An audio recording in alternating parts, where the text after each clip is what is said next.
What's up, world? I'm Cameron McKinney, and this is Pop Culture Spotlight, a podcast about the movies White Noise and Black Adam. First, let's talk about White Noise. Here's a quick synopsis. College professor Jack Gladney and his family are forced to evacuate their home after a chemical leak pollutes the air, and when they return, both he and his wife Babette have a concerning fear of dying.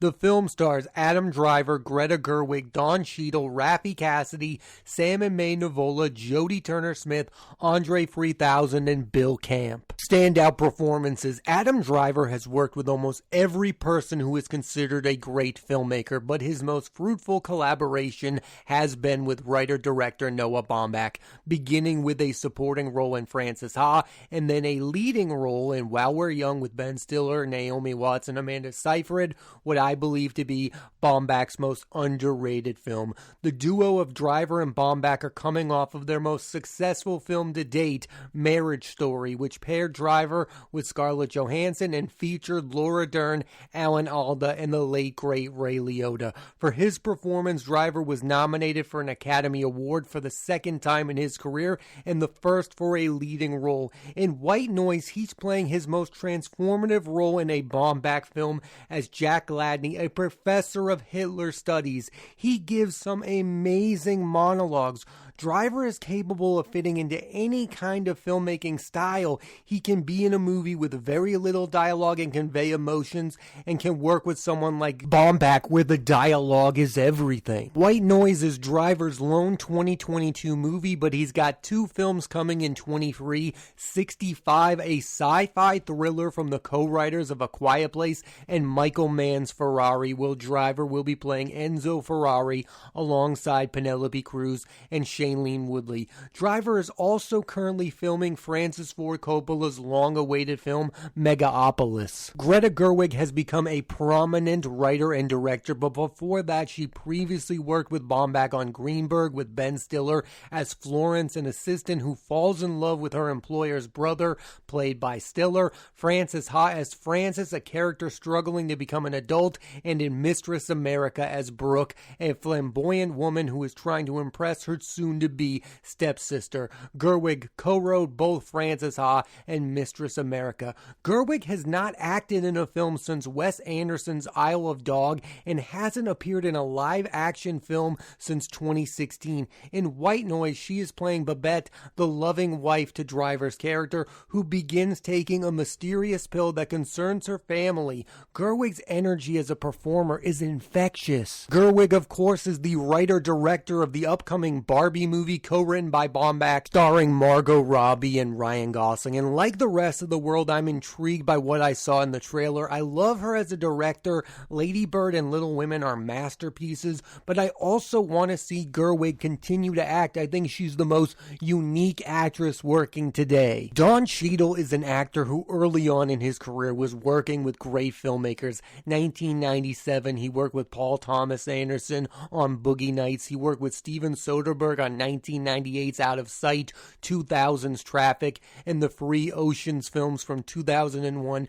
to 2007. And in 1998, he worked with Warren Beatty on Bulworth. But since 2008, his acting abilities, in my opinion, have largely been wasted in the MCU, where he plays Rhodey, Tony Stark's best friend, aka War Machine, beginning in 2010's Iron Man 2, taking over the role from Terrence Howard, who I think is better as the character. And in the last 2 years, Cheadle has reminded people what he's capable of in the hands of a great director. Last year, he reunited with Soderbergh on the crime thriller No Sudden Move and gave what I believe to be one of his best leading performances. And this year, for the first time, he works with Baumbach as a professor who focuses on Elvis Presley. And there's a great scene where both Cheadle and Driver are hosting a lecture talking about both Elvis and Hitler, respectively. It's one of the best moments of White Noise. Cheadle is next set to star in the miniseries The Big Cigar with Alessandro Nivola and will reprise his role of Rhodes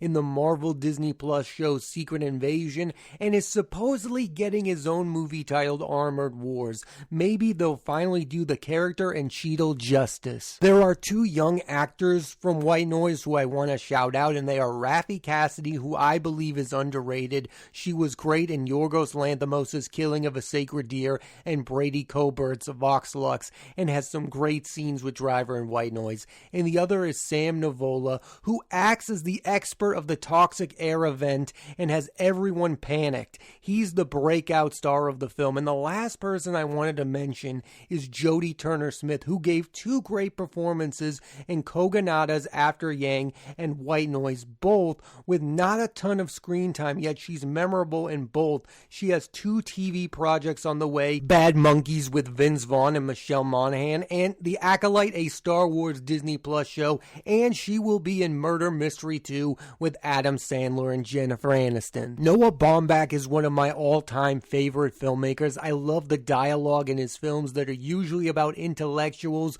both real and fake, and in that sense, White Noise feels in relation to his past work, but in other ways it feels totally different. For one, it's the first adaptation of his career. White Noise is adapted from the Don DeLillo novel with the same title. It's also far and away his most ambitious film from a visual standpoint to the story itself. All of his other films are straightforward and feel like real life. White Noise is surreal and way more stylish than his other movies. He's working within a space he's very good at while also challenging himself. It's the closest Baumbach has gotten to making a blockbuster movie. It was reported this week that Baumbach's next movie is set to star both Adam Sandler and Brad Pitt. I personally loved Adam Sandler in the Meyerowitz Stories, so I of course love to see that these two are going to be reunited, and I can't wait to see Brad Pitt in a Noah Baumbach movie. I love to see Pitt work with different directors. He was really good when he worked with the Coen brothers. I love when Brad Pitt works with great directors. Some may say that White Noise is pretentious, but it's about something we can all relate to and we think about, a fear of death. I also think this is the perfect time for this movie to come out because the toxic air event reminded me of the pandemic and how a lot of people reacted and overreacted to that with tons of dread. Oscar chances. When this movie was coming out, it was looked at as a heavy Oscar contender due to all of the big names involved, but I would be shocked to see it get any nominations. For Driver, there are too many other leading performances getting critical acclaim. The movie's only chance would be a best screenplay adaptation for Baumbach himself. Challenging movies like this often don't get Oscar recognition. Overall, White Noise made me realize that Baumbach is capable of making large-scale films. It doesn't mean I want him to, say, direct a Marvel movie, but it shows he's more of an interesting visual filmmaker than what he's been known for in the past. This movie might not be for everyone, but a Noah Baumbach movie led by Adam Driver and Greta Gerwig for me is a must-watch, and the movie delivered. Now let's switch gears and talk about the movie Black Adam. Here's a quick synopsis. After being imprisoned for 5,000 years, an all-powerful figure, Teth Adams, is released to help save his city, Kadak. The film stars Dwayne The Rock Johnson, Aldous Hodge, Sarah Shahi, Noah Centineo, Quintessenta Swindell, and Pierce Brosnan. Standout performances. Like it or hate it, Dwayne The Rock Johnson is one of the biggest movie stars on the planet, and one of the biggest ways he's become that is by joining established franchises. 2012's Journey to the Mysterious Island, the sequel to Journey to the Center of the Earth, made $335 million at the box office. 2013's G.I. Joe Retaliation made over $375 million. 3 of the 4 Fast and the Furious films where Johnson has played Luke Hobbs made over $1 billion. His Jumanji movies have been super successful. The first one made $962 million and the sequel made $801 million. And during this run of success, I think we were all thinking, when is The Rock going to be in a comic book movie? Johnson was cast as the Black Adam all the way back in 2014 and has been talking to the studio about making this movie since 2007. For those of you not familiar with the character of Black Adam, as he is usually portrayed as the arch nemesis of Captain Marvel, but because he's The Rock, they made a movie with him as the protagonist. I do not like The Rock in this role and would have much rather seen him as the villain in a Captain Marvel-led film. The movies where I like The Rock have been the ones where he's not asked to carry the film, like Michael Bay's Pain and Gain with Mark Wahlberg and Anthony Mackie, or Jungle Cruise with Emily Blunt. I don't blame The Rock. He was given a bad character. There is nothing interesting there. Teth Adams is underdeveloped in this movie. I also want to talk about the characters that make up the Justice Society, a group of superheroes in the movie who are made up of Hawkman, played by Aldous Hodge, who is great as Jim Brown in One Night in Miami and in the horror film The Invisible Man.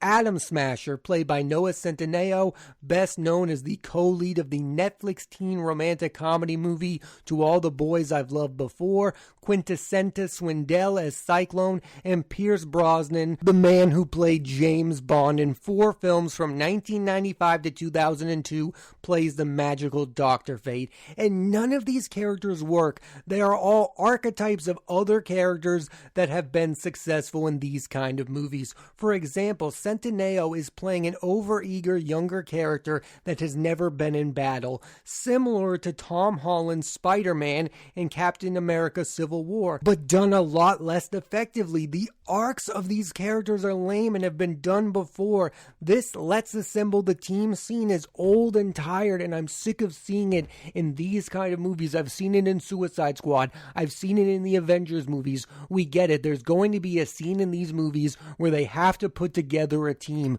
do something new, and do something interesting. My feelings on Black Adam as a movie is I probably would have liked it a lot better if it came out in the early to late 2000s during the early years of superhero movies. That's back when I liked flawed comic book films like Ben Affleck's Daredevil or Fantastic Four. But now we've seen what these movies can offer, and they are way better than this. If you want to make a good comic book movie, it needs to show originality, not a retread of movies that have been done before. Another thing I'm tired of is these movies questioning exactly what a hero is. It's another thing that's been done over and over again. Black Adam being an anti-hero isn't as effective as this movie thinks it is. The idea of anti-hero has been done a lot better in movies like Deadpool and even the 2 Suicide Squad films. What's more interesting than the movie Black Adam itself has been what's happened after its release. The aftermath of Black Adam is insane.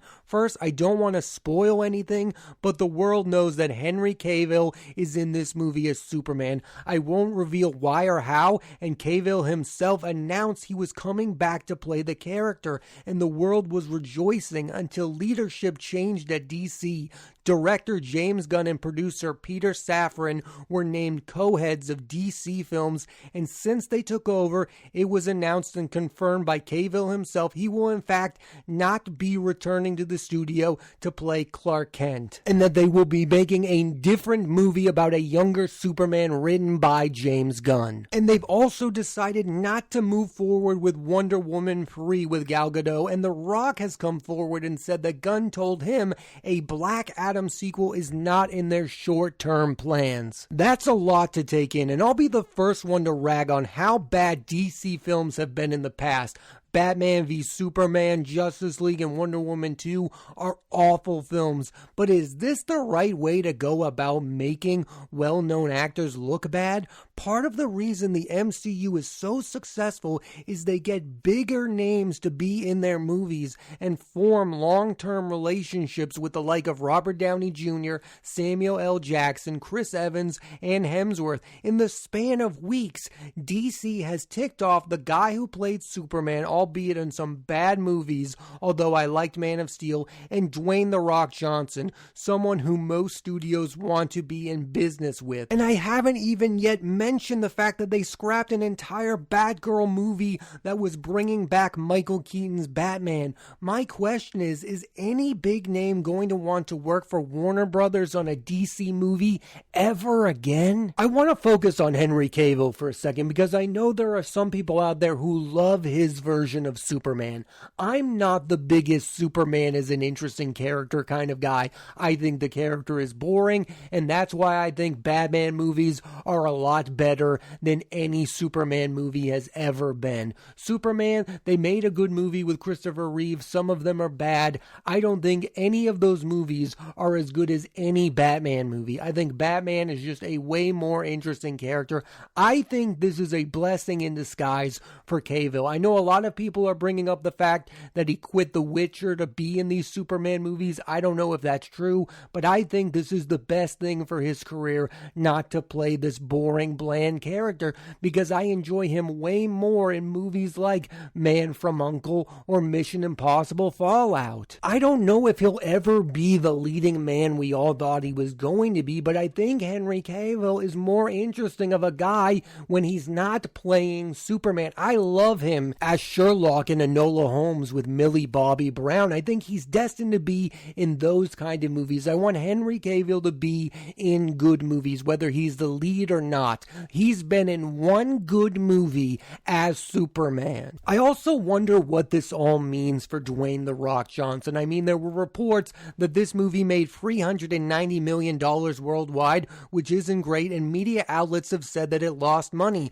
but The Rock himself tweeted it made a profit. Who knows who to believe? But I just wonder, is this the end of Dwayne The Rock Johnson being a massive movie star, or is this the end of all superhero movies making a boatload of money? I think it says more about the latter. I think The Rock will bounce back. He'll show up in a Jumanji movie. He'll make his 18th movie with Kevin Hart. Dwayne The Rock Johnson will continue to be in movies that make a lot of money. For me, Black Adam signifies that you can't just make any superhero movie about any character, make it boring and bland, and it will make $700 to $800 million. That's not the world we're in anymore. I don't think that's the case. It used to be the case. Remember when Suicide Squad came out, that movie made $900 million. But then its sequel, The Suicide Squad, directed by James Gunn, did not make a boatload of money. And we could argue whether or not that movie is any good or not. My point is, all superhero movies are not all making money anymore. Of course, there are some that are going to make money. Black Panther, Wakanda Forever, the Marvel movies are still seemingly making money. But I wonder if a Marvel movie could struggle like Black Adam has. I think the future of superhero movies is in doubt, at least to the extent of them all being box office behemoths. For me, the future of DC should be all about the filmmakers. Their best movies recently have been Todd Phillips' Joker and Matt Reeves' The Batman. No one cares if all the movies connect to one another. It's about making good movies. And for DC, that's been few and far between. Maybe you can scale back and make less movies, but the ones that come out are, I don't know, actually really good. I'm really interested to see the upcoming Flash movie. We all know about the controversies with that one. It has Ezra Miller, a problematic star. It will be interesting to see if that movie makes a boatload or it fails the same way that Black Adam failed. I think it will come down to the quality of the movie, as it should, by the way. Overall, Black Adam tonally doesn't know what it is. The idea that Black Adam is an anti-hero who is willing to kill falls flat, and so does the humor. This is the kind of movie that makes you think maybe superhero movies won't be on top forever, and maybe, just maybe, there should be less of them, and it should be quality over quantity. And I'll end on this. I'm not the biggest fan of Dwayne The Rock Johnson. I don't quite understand his superstardom. I've seen the Jumanji movies. They're fine. I don't understand why he's one of the biggest movie stars on the planet, but I do feel bad for him. I mean, it just doesn't make sense how this movie was in the works for so long and it turned out so bad. And he must know that. I'm sure he thought him being one of the biggest movie stars on the planet, finally being in a superhero movie, was going to be a massive success. And it's really weird that the biggest failure of The Rock's career is a comic book movie, because you'd think they would be a match made in heaven. And sadly it wasn't, and the movie builds up to this fight between Black Adam and Henry Cavill's Superman that is never going to happen. That's the problem with trying to make movies that all have to connect to one another, is what if one of them fails and you have to give up on that movie that's on the way? I mean, what was the point of it all? Just make a movie that is good. And Black Adam isn't good. Thanks for listening to this edition of Pop Culture Spotlight. I'm Cameron McKinney, and there'll be a new episode of the podcast every Thursday on Apple Podcasts and Spotify, and I highly recommend you check out White Noise. Next week on the podcast, I'm talking about Damien Chazelle's Babylon, starring Margot Robbie, Diego Calva and Brad Pitt, and Scott Cooper's The Pale Blue Eye, starring Christian Bale and Harry Melling. So tune into that, and please rate, review, and subscribe.